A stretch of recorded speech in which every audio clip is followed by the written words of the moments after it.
Kasi ngayon, na-monetize ka na dito sa content monetization.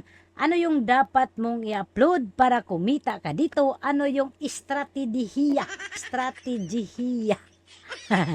Para kumita ka at sumahod sa content monetization.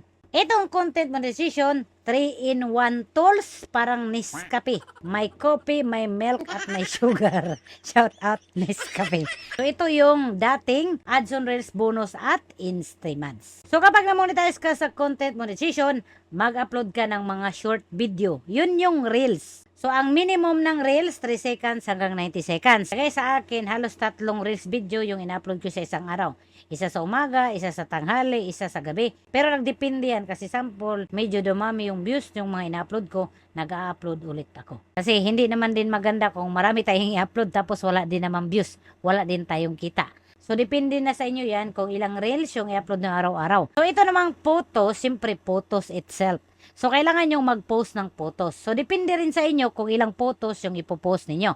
So, siyempre, magkaroon din yan ng views, engagement, reaction, para kumita din kayo. So, itong videos, ito yung in-stream ads dati. Ito yung mahahaba na video. So, depende na sa inyo yan kung gaano kahaba yung video na gagawin ninyo. Kaya pag-isipan natin yung i-upload natin video. Short video man yan or long video, importante mayroong manonood. Kasi pag walang manonood, walang mag-engage, wala din tayong kita dyan. Stories, alam nyo na to. So, ang ginagawa ko para kumita ako dito sa stories, yung mga video ko, yung mga photos ko, ginashare ko siya sa stories.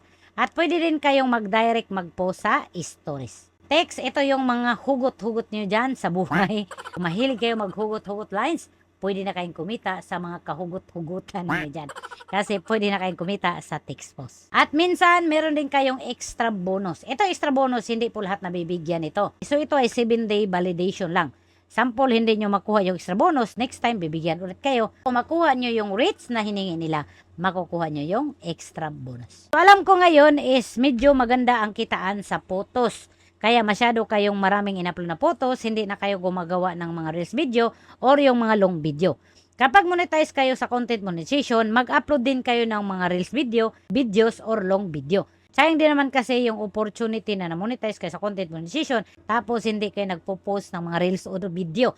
Kasi kahit sabihin natin na maliit yung kitaan sa reels or sa video, pag maiipon yan, lalaki din yan. Ngayon na-monetize na kayo sa content monetization, kung masipag ka dati, mas doblehan mo pa yung pagsisipag ngayon.